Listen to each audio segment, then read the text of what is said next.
भक्ति पर क्रोध की रस्सी से मैं कभी नहीं बंधता। भगवान बंधेंगे तो केवल भक्ति की रस्सी में बंधेंगे। भक्तों के वश में भगवान है।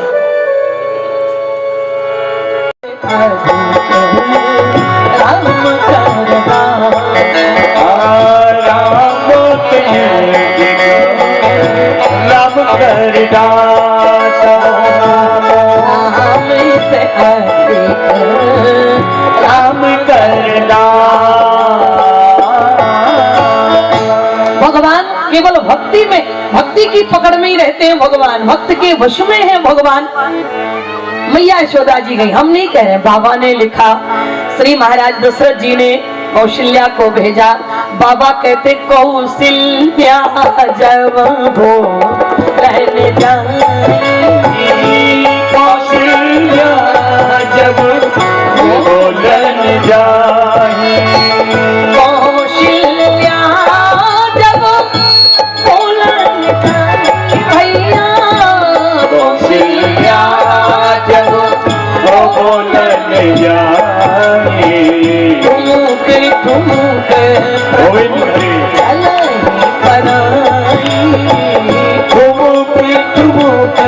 प्रभु चलहि पराई, बिल्कुल रहने दो, अभी बिल्कुल अभी कुछ मत। आपसे प्रार्थना है कोई छेड़छाड़ मत करो। जो चल रहा है अब कथा का तारतम्य मत टूटने दे। आप बिल्कुल जैसा चल रहा है मैं ऐसे ही मैं सुनाऊंगी और कल आप सुधार कर लेंगे। बहुत अच्छा, आज कुछ मत करो, जैसा चल रहा है बस चलने दो। क्योंकि अगर कथा का तारतम्य टूटता है ना तो ऐसा लगता है जैसे रस्सी में गांठ लग गई हो। और फिर महाराज अगर गांठ लग जाए तो वो प्रेम का जो महाराज वो खत्म होने लग जाता है। इसलिए प्रेम रस न टूटने पाए। आओ बिल्कुल भी छेड़छाड़ ना करें। जो चल रहा है चीपटार बिल्कुल मत करने दो उसको। निवेदन कर रही थी मैं आपसे, कौशल्या जी जब बोलने के लिए गई तो क्या राम जी ने देर लगाई? बाबा कहते हैं कौशल्या जब बोलन जाई और ठुमुक ठुमुक प्रभु चल ही परा। भक्ति के तो पीछे पीछे परमात्मा दौड़ता है। इसलिए भक्ति को बस स्थान में, अपने हृदय में स्थान दे दो। गारंटी है भक्तों के तो भगवान पीछे पीछे दौड़ता है। तुलसीदास जी महाराज कहते जब भक्ति पकड़ करके लाई और क्या किया, बोले ज्ञान की गोद में बिठा दिया। बोले धूसर धूर भरे तनु आए, भूपति बेहसे बैठाए। धूसर धूर भरे तनु आए, भूपति बेहसे बैठाए। हाँ धूसर धूर भरे तनु आए, भूपति बेहसे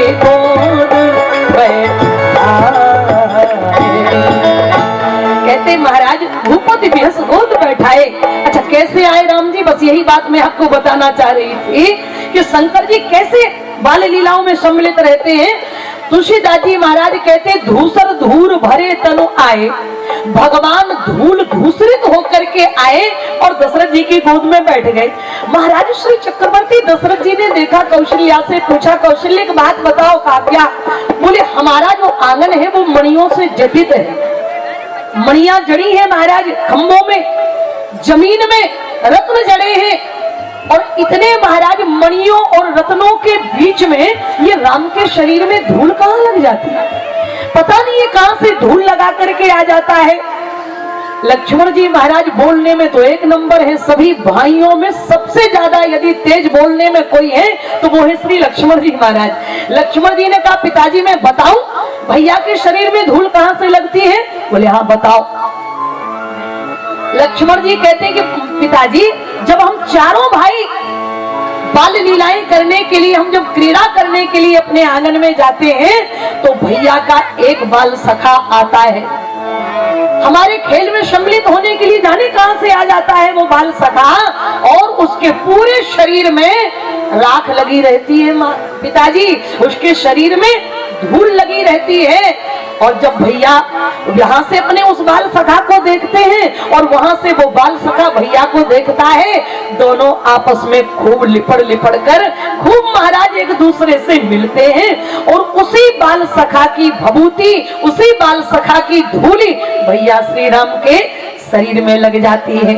क्योंकि राम जी कहते शंकर सम नहीं ओ प्रिय मोरे, शंकर समो नहीं ओ प्रिय मोरे, शंकर सम नहीं ओ प्रिय मोरे, शंकर समो नहीं ओ प्रिय मोरे, बस पर पीते जन भोरे, अस पर पीते जन भोरे, बस पर पीते जन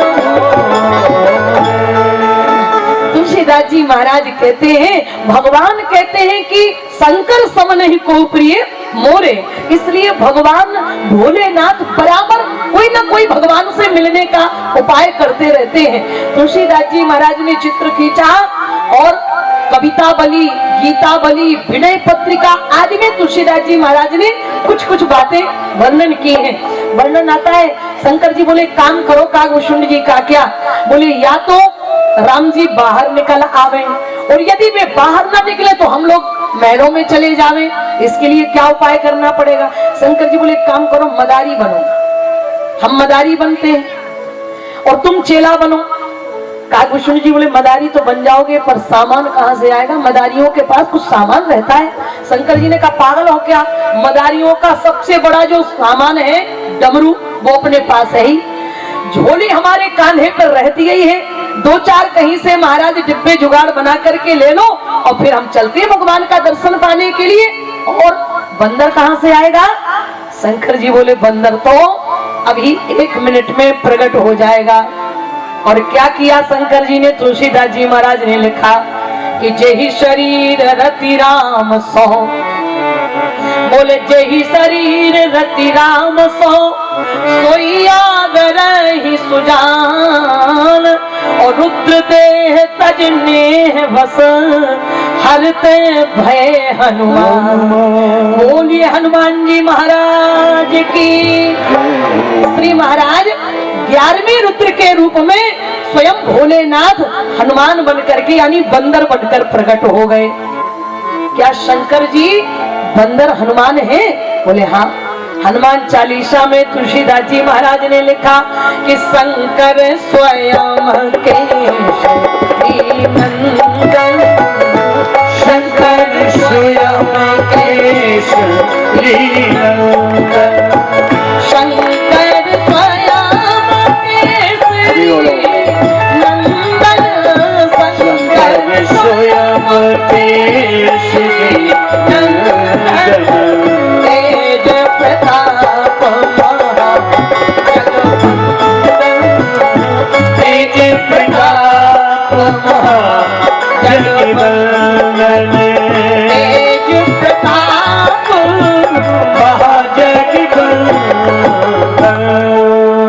शंकर स्वयं केशरी नंदन, तेज प्रताप महाजगवंदन। 11वें रुद्र के रूप में श्री हनुमान जी बंदर के रूप में बढ़िया व्यवस्था बन गई। कागभूषण जी बोले चलो। और जैसे शंकर जी ने जरा सा डमरू बजाया, अयोध्या के जितने बच्चे थे डमरू की आवाज सुनकर सब इकट्ठे हो गए। बाबा जी क्या करते हो, कहा बंदर का नाच दिखाते। बच्चों ने कहा कि चलो हमारे घर के सामने खूब बड़ा मैदान है वहीं पर दिखाना। शंकर जी बोले वहां नहीं दिखाएंगे। बोले फिर, बोले हम तो मैया कौशल्या के राजमहल के आसपास खेल दिखाएंगे। क्यों? क्योंकि शंकर जी ने कागभूषण जी से कहा कि हम केवल खेल खेलने नहीं आए या हम किसी को खेल दिखाने नहीं आए हैं, हम तो खेल के माध्यम से परमात्मा को देखने आए हैं। किसी खेल के माध्यम से भगवान का दर्शन मिल जाए। बोलो ये जो उपाय है ये क्या है? ये परमात्मा से मिलने का एकमात्र साधन है। ये जो हम लोग हर वर्ष करते हैं ना, 5 दिन के लिए हो। आदरणीय श्री चाचा जी शिव कुमार जी कह रहे थे कभी वो समय मिलेगा कि हम लोग 7 दिन 9 दिन कथा। हमने कहा कि अरे ये कोई बड़ी बात नहीं है, सत्संग के लिए तो एक घड़ी आधी घड़ी, बोले एक घड़ी आधी घड़ी आदो में पुनियाद, तुलसी संगत साधु की हरे कोटि अपराध।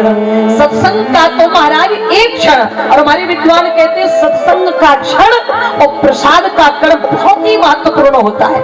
लेकिन ये जो माध्यम बनाया गया है ये कोई एंजॉय करने की महाराज व्यवस्था नहीं है, क्षमा करिएगा, कोई मन बहलाने का साधन नहीं है, ये केवल मात्र परमात्मा से जोड़ने और परमात्मा से मिलने का एकमात्र साधन है।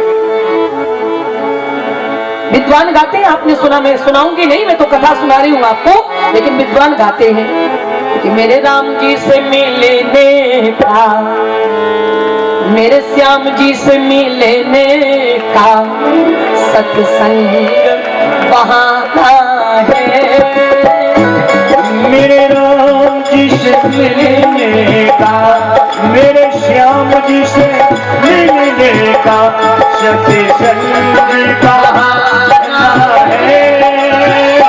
मेरे राम वाले वो दुनिया वाले क्या समझे, ये रिश्ता पुराना है,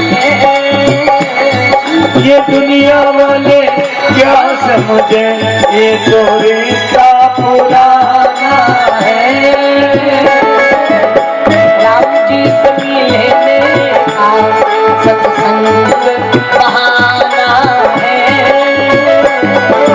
राम जी से मिलने का केवल एक सत्संग बहाना, ये सीढ़ी है महाराज, बिन सत्संग विवेक न होई और राम कृपा बिन सुलभ न सोई। जब सत्संग में आओगे तो यहाँ विवेक मिलेगा। पूछा वहां फिर विवेक से क्या होगा, बोले होय विवेक मोह भ्रम भागा और तब रघुनाथ चरण अनुरागा। अनुराग से क्या होगा, बोले मिल ही न रघुपति बिन अनुरागा और किए जोग तप ज्ञान विरागा। इसलिए लिखा अयोध्या में ढूंढा उसे, मथुरा में ढूंढा है, अयोध्या में ढूंढा उसे, मथुरा में ढूंढा है। लेकिन डोंबिवली के सत्संग में राम कथा के पंडालों में मेरे प्रभु का ठिकाना के मंडप में मेरे राम का ठिकाना है। ओ दुनिया वाले क्या समझे, ये तो रिश्ता पुराना है, ये दुनिया वाले क्या समझे, ये तो रिश्ता पुराना है। ओ राम जी से हरि बोलो, मिलने का सत्संग बहाना है। राधे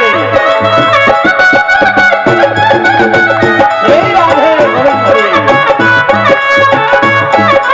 हरे बोल।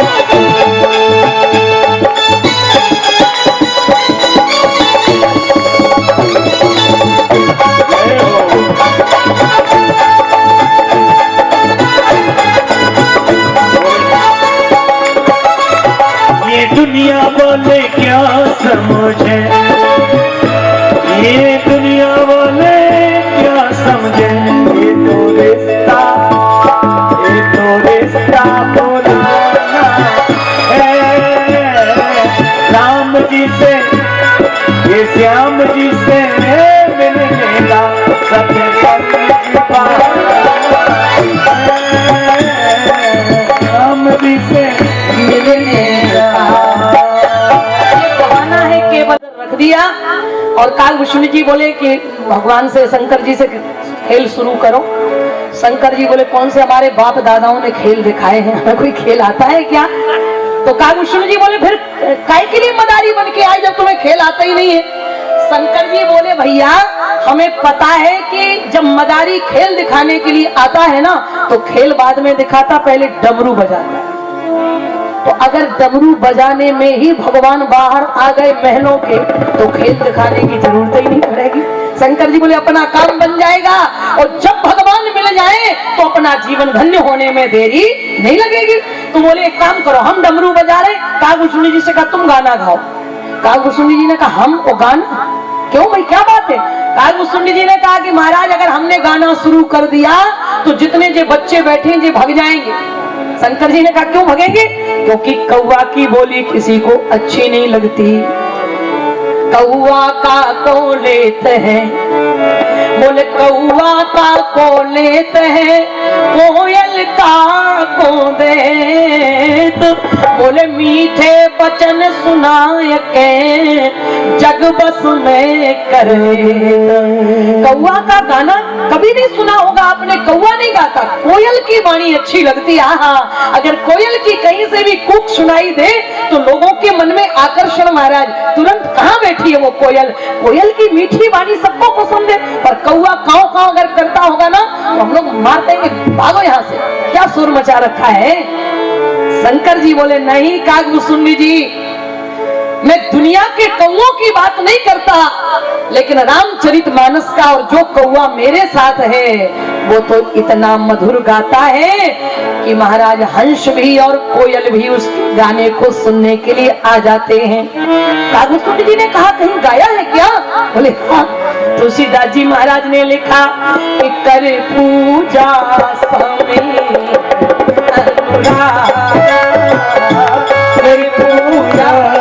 समेत अनुराधा, करे पूजा समेत अनुराधा भैया, करे पूजा समेत अनुराधा, मधुर बचन बोले बताना, मधुर बचन बोले सब कागा,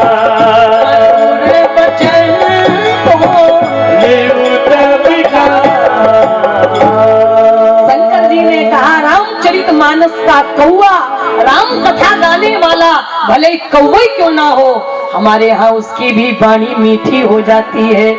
मज्जन फल पे किए तट काला, मज्जन फल पे किए तट काला, मज्जन फल पे किए तट काला, मज्जन फल पे किए तट काला, आँख होई पिक बक मराना, आँख होई पिक बक मराना, आँख होई पिक बक मराना। भगवान की कथा की विशेषता है कि अगर भगवान की कथा, भगवान के गुणानुवाद, भगवान के भजन गाने वाला, चाहे कर्कश वाणी रखने वाला कौवा ही क्यों ना हो, उसकी भी वाणी मधुर होने में देर नहीं लगाती। शंकर जी बोले भैया इसलिए तुम्हें दुनिया के लिए नहीं गाना है, बोले फिर भगवान के लिए गाना, इसलिए शुरू करो। कागभूषण जी बोले ठीक है अगर आप कह रहे हैं तो गाना गाते हैं।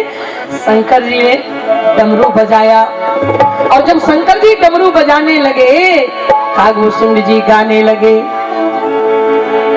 कागभूषण जी ने कहा कि महाराज अगर आप कहते हैं कि अगर कौवा की वाणी सुंदर है और मधुर है तो मैं अवश्य गाऊंगा। और तुलसी हमारे यहाँ के एक बड़े अच्छे संत विद्वान हुए श्री विनीत जी महाराज, उन्होंने लिखा रीत विनीत सो कौतुक सो रची और गीत भुसुंड जी गावन लागे। कागभूषण जी महाराज गाने लगे, आपका आदेश है तो परमात्मा के लिए मैं अवश्य गाऊंगा। मोह आने मिलो भगवान, क्योंकि तुलसीदास जी महाराज ने रामचरितमानस में लिखा है, काग भुसुंड संग हम दो और मनुज रूप जाने नहीं को, परमानंद प्रेम सुख फूले और बीथन फिरई मगन मन भूले। कई दिनों से काग भुसुंड जी और शंकर जी भगवान के दर्शनों के लिए लालायित घूम रहे हैं, इसलिए प्रार्थना करने लगे, मुझे आने मिलो भगवान, बहुत दिन बीत गए, मुझे आने मिलो भगवान, बहुत दिन बीत गए। आप सभी लोग यदि गा सकते हैं तो हमारे साथ गाइए, क्योंकि हम सब लोग भगवान से मिलना चाहते हैं। कोई है ऐसा यहाँ पर जो भगवान से न मिलना चाहता हो? तो हम सब लोग प्रार्थना करेंगे, हे ठाकुर जी, हमारे दिल में भी आपसे मिलने की बड़ी बेचैनी है, कभी हमारे ऊपर भी ऐसी कृपा करना। मोहे आने मिलो भगवान, बहुत दिन बीत गए, मुझे आने मिलो भगवान, बहुत दिन बीत गए। प्रार्थना करें, राधा के अखियन के तारे, राधा की अखियन के तारे, मेरे भी बन जाओ सहारे, मेरे भी बन जाओ सहारे, मेरे भी बन जाओ सहारे, गीतों के भगवान बहुत दिन बीत गए, भक्तों के भगवान बहुत दिन बीत गए।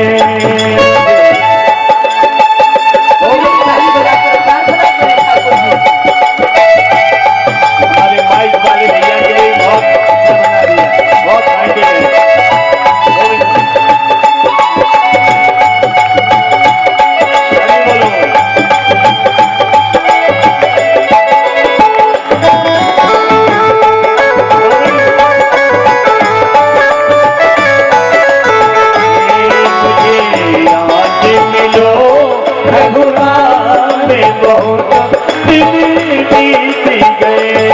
प्रार्थना है प्रभु, मुरली वाले मुरली बजा जा, मुरली वाले मुरली बजा जा, मुरली वाले मुरली बजा जा, मुरली वाले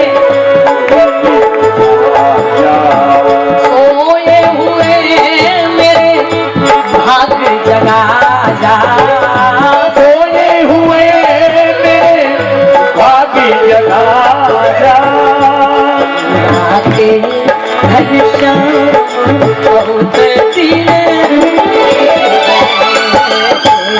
मीरा के घनश्याम बहुत दिन बीत गए। जय हो हरि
पाऊं, लेकिन प्रभु आपसे प्रार्थना है मन मंदिर में रास रचा जा, मन मंदिर में रास रचा जा, रूप सामला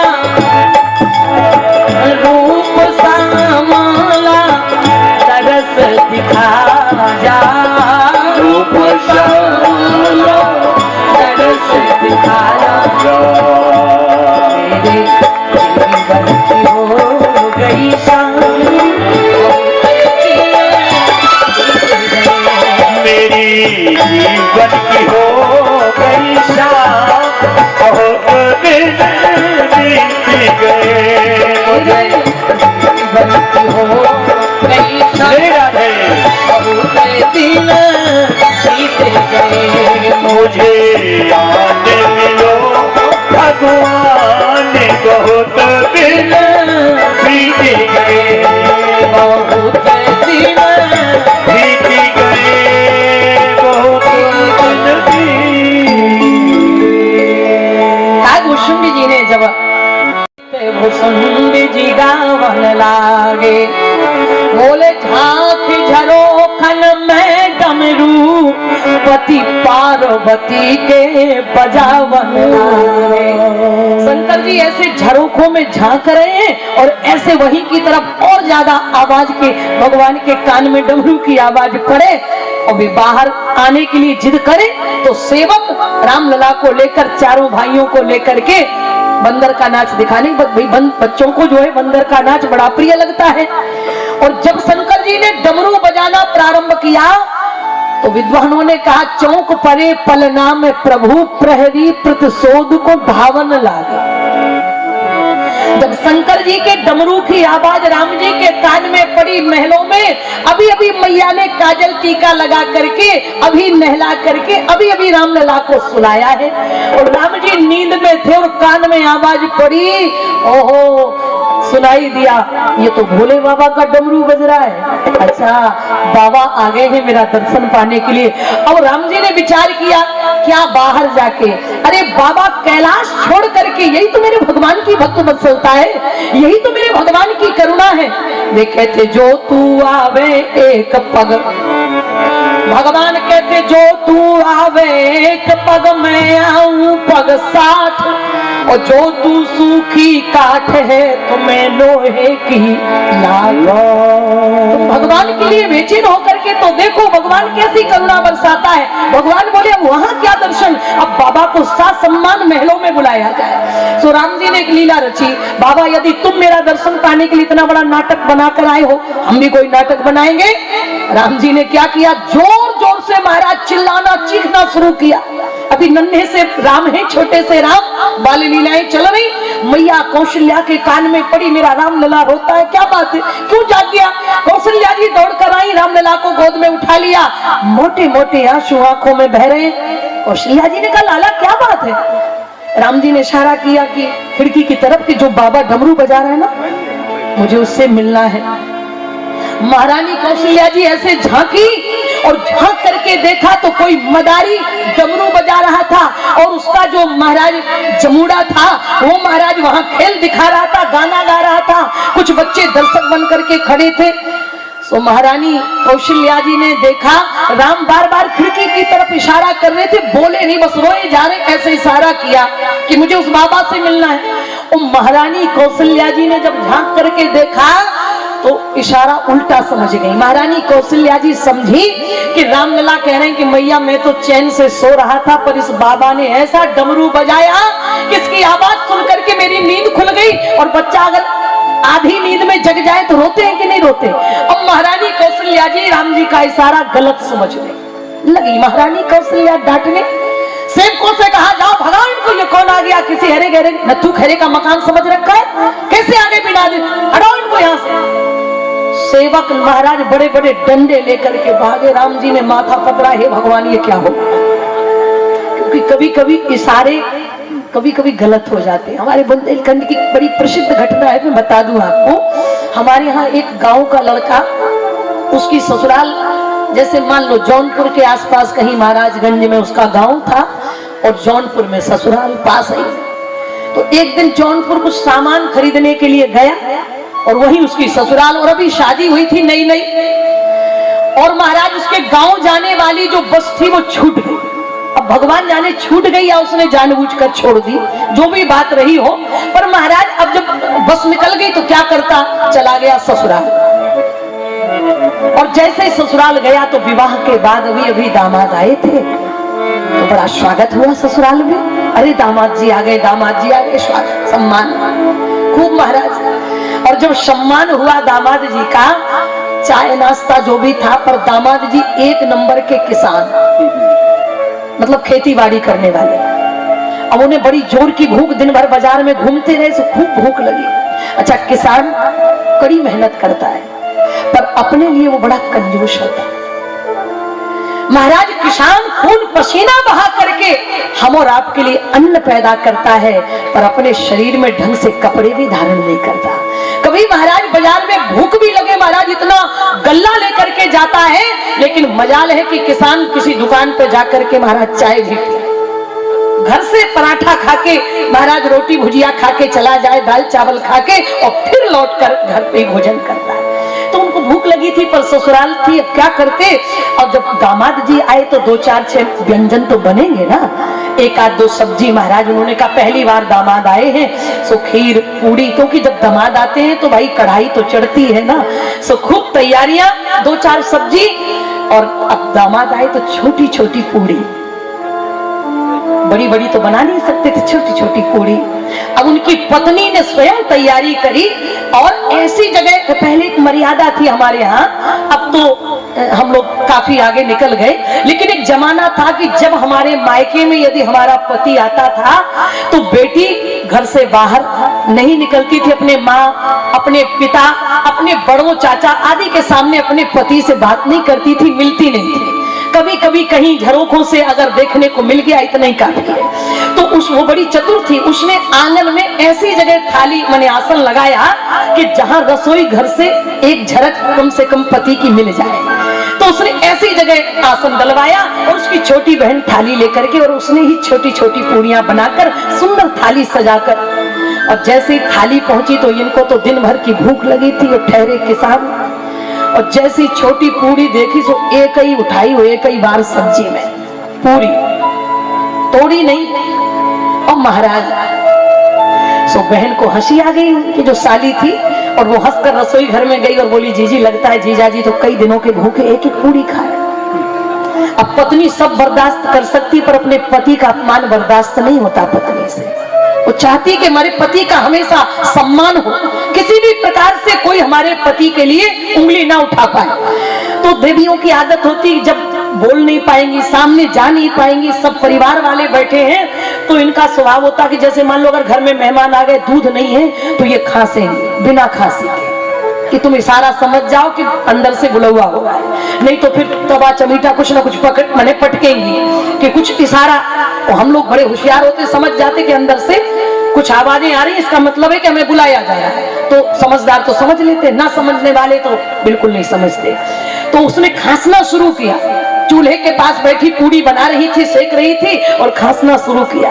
और जब वो खांसी तो पति की नजर गई, और जैसे ही उसने वहां देखा तो पत्नी ने ऐसे 2 उंगलियां उठाई, इशारा किया कि कम से कम 1 के 2 टुकड़े तो कर। ऐसे उसने इशारा किया, वहीं से इशारा किया, ऐसे 2 उंगलियां उठाई, 1 के 2 टुकड़े कर लो, ससुराल है।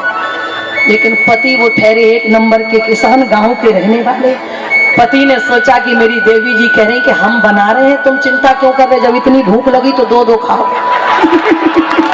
पहले तो बेचारा 1-1 खा रहा था, और पत्नी ने इशारा किया तो अब 2-2 चालू कर। पत्नी ने माथा ठोका, हे भगवान, और चूल्हे से कहा जोर से कि अरे चूल्हे जैसे जल रहा था वैसे ही जल, मतलब एक खा रहे थे कहीं खाओ, इतना ही काफी। कभी कभी इशारे बड़े गलत हो जाते हैं। क्या हुआ, महारानी कौशल्या जी इशारा गलत समझ गई, जाओ भगाओ इनको। तुलसीदास जी महाराज विद्वानों ने लिखा कि भाव भरे अनुराग भरे इन भागवतों को भगावन ला। चलिए हटिए यहाँ से, भागो, कहाँ आ गए यहाँ बिना बुलाए किसी अरे गहरे नथु गहरे का मकान से हटो यहाँ से। शंकर जी ने डमरू बजाना बंद कर दिया और कागभूषुंडी जी ने गाना। शंकर जी बोले कागभूषुंडी जी का क्या? बोले उठाओ डिब्बे समेटो चादर। बोले क्यों? खेल बिगड़ गया, अब नहीं मिलेंगे भगवान। देखो कभी भी हमें अपने प्रयासों में निराश नहीं होना चाहिए। जब भगवान शंकर जैसा विश्वास का प्रतीक जब वो अपने प्रयासों में असफल हो, क्या बात है? तेरे रोने का कारण क्या है? राम जी ने रो करके कहा पिताजी से, पिताजी। बोले बानरो बानरो बानरो दियता बानरो बानरो बानरो दियता बानरो बानरो बानरो दियता। राम जी रोने लगे, मुझे बंदर चाहिए, मुझे बंदर चाहिए। क्योंकि शंकर जी वहां आंखों में आंसू बहा रहे थे और राम जी यहाँ महलों में बहा रहे थे। बार बार मदन बालिकौ रौतसौ बार बार मदन बालिकौ रौतसौ चित्रवस्त्रो तथा भूषणं धूर्यं चित्रवस्त्रो तथा भूषणं धूर्यं बार बार मदन बालिकौ रौतसौ बार बार मदन बालिकौ रौतसौ बानरो धियता बानरो धियता बानरो दियता बानरो दियता। बाष्प में त्रोलुठन मातरो बोधियन बाष्प में त्रोलुठन मातरो बोधियन बानरो धियता बानरो धियता बानरो दियता बानरो दियता। क्षेत्रवस्त्रो तथा क्षेत्रवस्त्रो तथा भूषणं दूरयन क्षेत्रवस्त्रो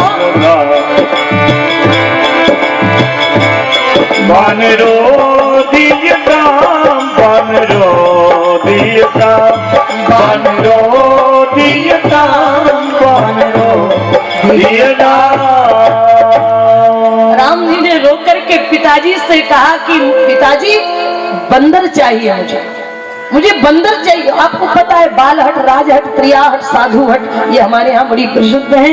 वो दशरथ जी ने कहा कि मेरा लाला बंदर के लिए रो रहा है। जाओ सेवकों से कहा जहां भी जैसे भी जितने बंदर एक से एक मिले पर राघव के मन एक न भायो।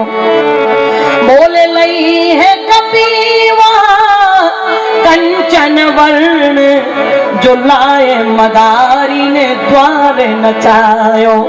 राम जी ने कहा पिताजी इन बंदरों में से मेरी पसंद का एक भी बंदर नहीं। बोले फिर?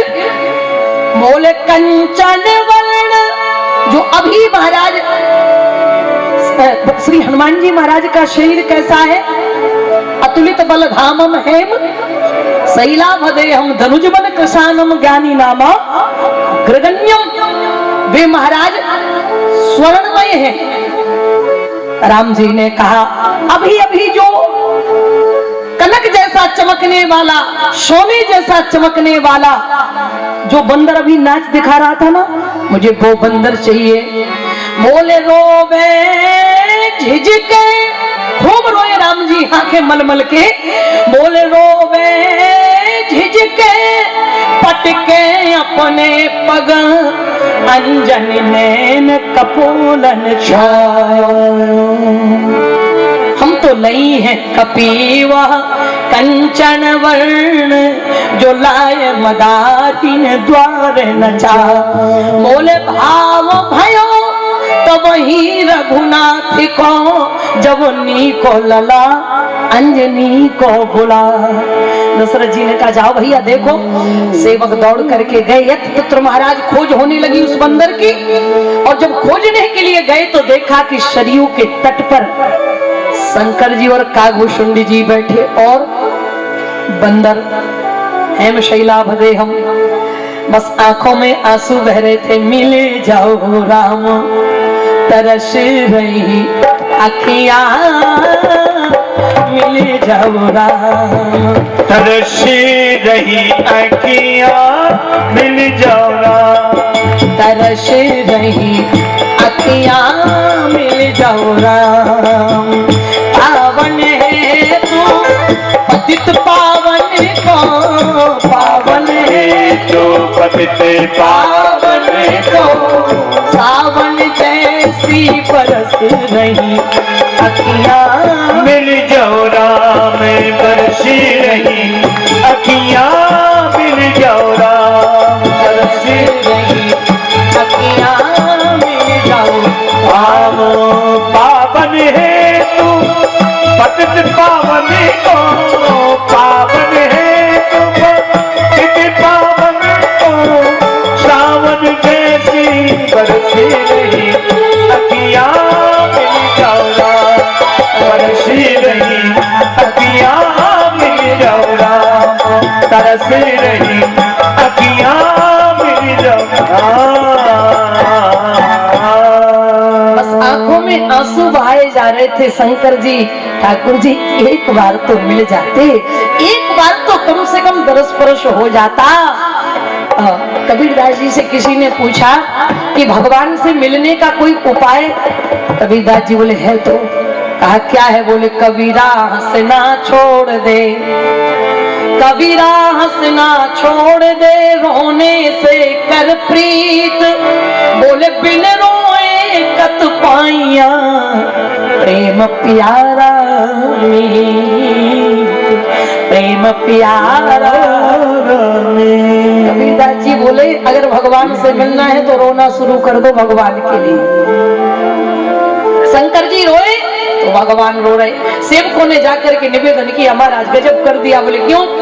अरे बोले आप जब से हमसे हम क्षमा मांगने के लिए, हमसे बहुत बड़ी गलती हो गई कि हमने आपको भगाया, और जब से हमने आपको भगाया तब से हमारे राम जी तो और ज्यादा रोए जा रहे हैं और आपके बंदर की मांग कर रहे हैं। शंकर जी मन ही मन में प्रसन्न हुए, वाह प्रभु आपने पुकार सुनी। कागभूषुंडी जी भी प्रसन्न हैं और शंकर जी भी प्रसन्न हैं, और साथ में 11वें रुद्र के श्री हनुमान जी महाराज, क्योंकि हनुमान जी महाराज ने जो अवतार लिया है वो केवल भगवान की सेवा के लिए लिया है। हम केवल भगवान की सेवा करेंगे और ब्रह्मचर्य व्रत का पालन करेंगे, शादी विवाह के चक्कर में नहीं पड़ेंगे, क्योंकि शादी विवाह के चक्कर में पड़ जाने पर भगवान की भक्ति नहीं हो पाती, भगवान की सेवा नहीं हो पाती। इसलिए हनुमान जी बोले और हम ऐसा रूप बनाएंगे जिसमें हमें आश्रम बनाने की, मतलब साधु जिनके विवाह, अब उनको भले ही घर गृहस्थी छोड़ दी क्षमा करिएगा, लेकिन आश्रम बनाने की टेंशन तो रहती ही है। किसी चेला से कहेंगे 1 लाख का, महाराज तुम थोड़ा सा जो है सहयोग कर दो, तुम इतने का चेक, तुम एक कमरा बनवा दो, तुम एसी लगवा दो, एक टेंशन नहीं। लेकिन हनुमान जी महाराज ने कहा मैं ऐसा संत बनूंगा, मैं ऐसा साधु बनूंगा कि न जिसे मकान में न आश्रम में कहीं भी रहने की जरूरत न पड़े, और न मैं महाराज ऐसा शरीर धारण में नहीं करूंगा जिसमें हमें कोसा के कपड़ा या खादी के कपड़ों के लिए महंगा कहीं महाराज व्यवस्था नहीं। हनुमान जी बोले हम बंदर बनेंगे।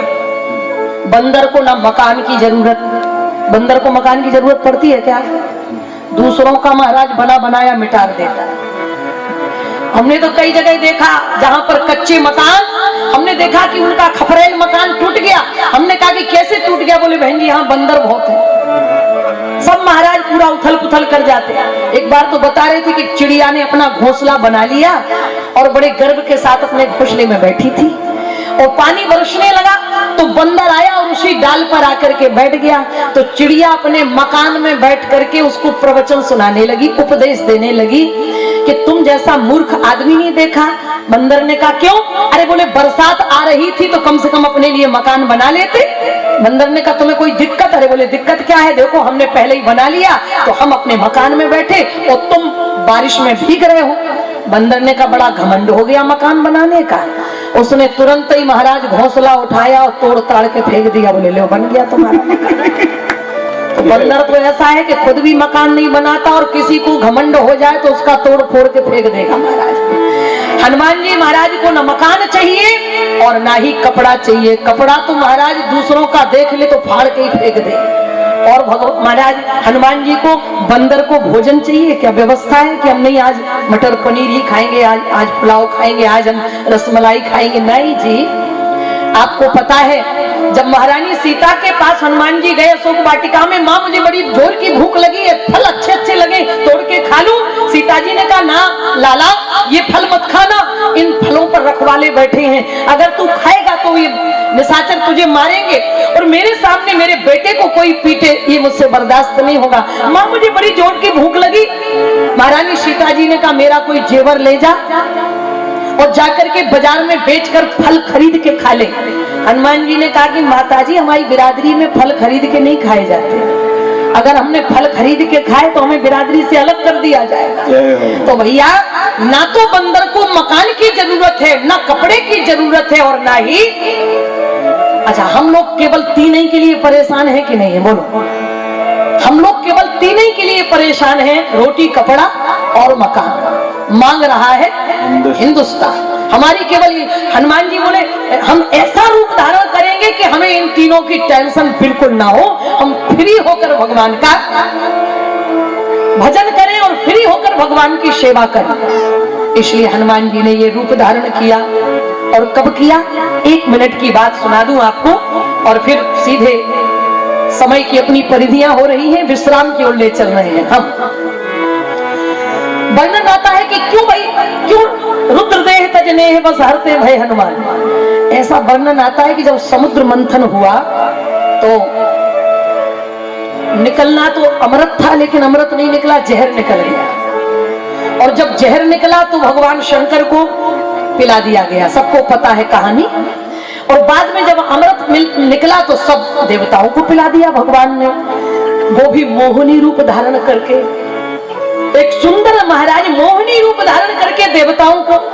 नारद जी का काम तो आप जानते हैं, नारद जी जब तक यहाँ की वहां ना कर दे तब तक महाराज ने चैन नहीं पड़ता।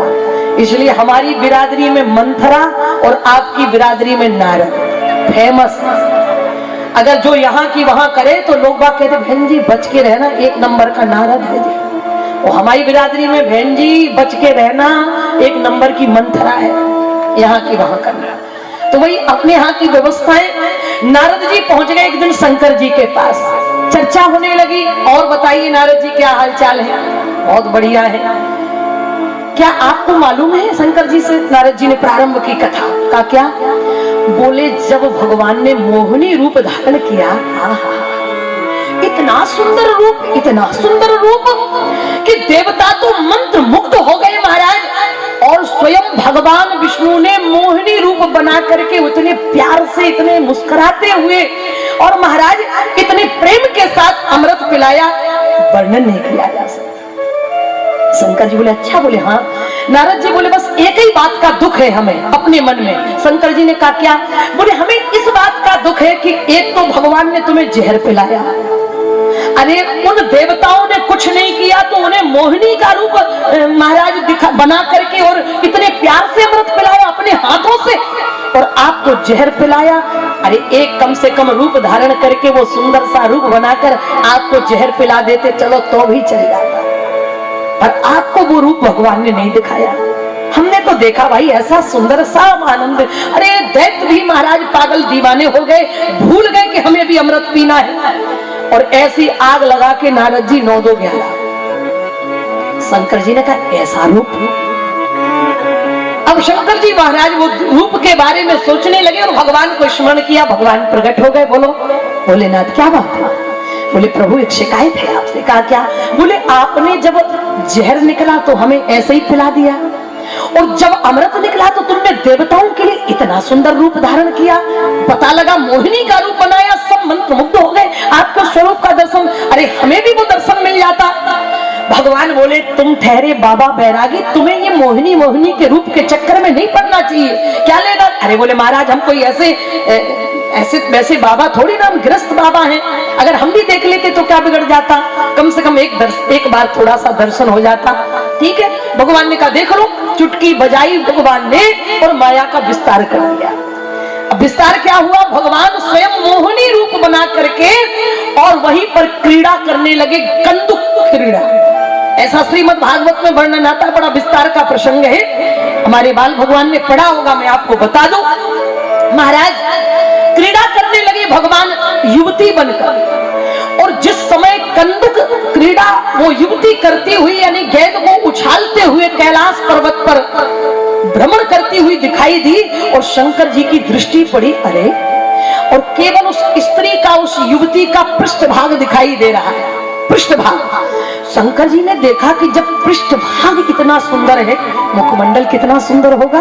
शंकर जी खड़े हो गए, उसका मुखमंडल की गेंद लेकर एक बार इधर की तरफ तो आवे, लेकिन वो स्त्री गेंद लेकर के कैलाश की तलहटी में जाने लगी। शंकर जी उसके स्वरूप को देखने के लिए बेचैन हो गए और उसका पीछा कर लिया, और ज्यों-ज्यों शंकर जी उस युवती का पीछा करते त्यों-त्यों वो युवती आगे बढ़ती चली जा रही है। अब कितने आगे निकल गए शंकर जी को होशो हवास नहीं, कितनी दूर लेकर के युवती चली गई कोई पता नहीं। और जब महाराज ज्यों-ज्यों वो दूर जाती त्यों-त्यों शंकर जी के मन में उसके दर्शन की लालसा।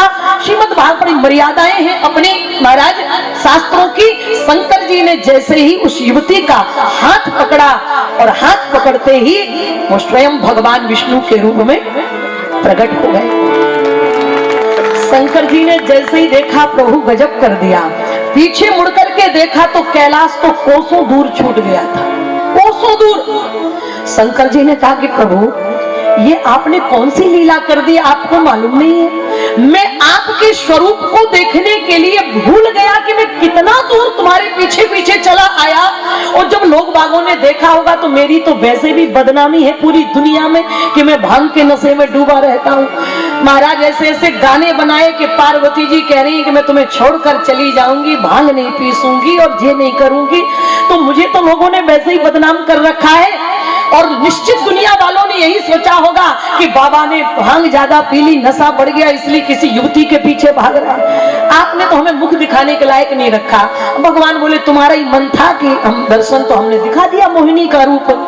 शंकर जी बोले अब तुमने तो दिखा दिया, लेकिन हम अब दिखाने के लायक अपना मुंह नहीं बचे।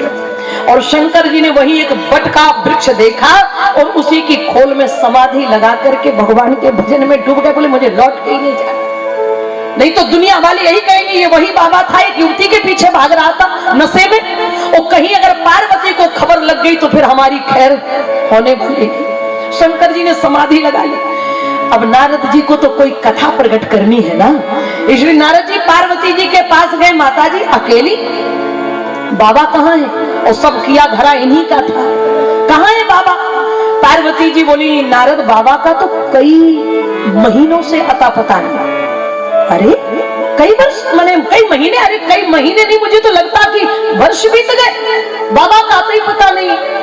नारद जी ने धीरे से कहा कि कहीं दूसरा घर तो नहीं बसा लिया? पार्वती जी बोली कैसी बातें कर रहे हो नारद, मेरे पति मेरे अलावा किसी दूसरे की तरफ आंख उठाकर देखने वाले क्यों? भाई जितना प्रेम भगवान शिव और पार्वती का है, शिव और सती का है, इतना प्रेम संसार में दूसरा कोई भगवान भी नहीं कर पाया। मैं आपको बताऊं, इंसान की तो बात छोड़ो, ऐसा प्रेम कोई भगवान नहीं कर पाया। क्या कहती है रामचरितमानस में माताएं? माताएं कहती हैं कि पार्वती पति प्रिय साम हो, पार्वती पति प्रिय सम हो, पार्वती पति प्रिय सम हो, पार्वती पति प्रिय सम हो। देवी नाम पर छाड़ब बिना पर छड़ब जो बिना पर छड़ब जो। क्या कहा देवियों ने? पार्वती पति प्रिय सम हो। किसी देवी ने कहा कि सीता जैसी पति की प्रिया जैसी सीता जी पति का प्रेम प्राप्त करने वाली ऐसा पति मिले? क्या महाराज भगवान कृष्ण के जैसा प्रेम करने वाला पति मिले? बोले नहीं। बोले पार्वती पति प्रिय सम हो। क्यों? बोले राम जैसा प्रेम करने वाला पति अपनी धर्म नीति और अपनी राजनीति का निर्वहन करने के लिए अपनी गर्भावस्था में रहने वाली पत्नी का त्याग कर सकता है राम। और भगवान कृष्ण महाराज अपनी 16,108 रानी प्रेम राधिका जी से इतना प्रेम किया जिसका वर्णन नहीं किया जा सकता। लेकिन समय आने पर भगवान कृष्ण राधिका को छोड़कर वृंदावन चले गए। और कितनी दूरी थी? मथुरा वृंदावन की केवल मात्र ज्यादा से ज्यादा 10 किलोमीटर की दूरी है महाराज। लेकिन इतनी दूरी भी भगवान कृष्ण ने फिर कभी तय नहीं करी। और जिसके महाराज जिसकी 16,100 रानियां पटरानियां कोई पत्नी चाहती कि उसकी 100 हो गए, शंकर जैसा। जब महारानी सती अपने शरीर को योगाग्नि में जलाकर राख कर लेती हैं, तो भगवान शंकर अपनी पत्नी से इतना प्रेम करते हैं कि अपनी पत्नी का मरा हुआ शरीर अपनी छाती से लगाकर इतना वियोग और इतने विकल हो जाते हैं कि अगर भगवान विष्णु ने महारानी सती के शरीर के 52 टुकड़े ना किए होते तो धरती पर प्रलय आ जाता। इतना महाराज वियोग हुआ भगवान शिव को अपनी पत्नी के मरने का। और कहते पत्नी के मरने के बाद उनका मुंड अपनी माला में पिरोकर अपनी छाती से लगा लेते हैं। ऐसे भगवान शंकर हैं, अपनी पत्नी से प्रेम करने वाले शंकर जी से महाराज ये उम्मीद कभी पार्वती मैया नहीं कर सकती। नारद, मेरा पति ऐसा कभी हो जो मेरा मरा हुआ शरीर छाती से लगाकर घूमता हो। तो नारद जी बोले फिर कहाँ नारद ढूंढ कर लाओ, मेरे पति कहाँ है? नारद जी पहुंच गए। नारद जी को तो सब पता है, 2 घड़ी से ज्यादा कहीं रुकते नहीं है। और जैसे ही नारद जी को पता लगा वहीं पहुंचे जहां खोल में शंकर जी बैठे थे। नारद जी ने बीड़ा बजाई, श्रीमन नारायण नारायण नारायण श्रीमन नारायण नारायण नारायण भजमन नारायण नारायण सभी भजमन नारायण नारायण नारायण नारायण नारायण नारायण श्रीमन नारायण नारायण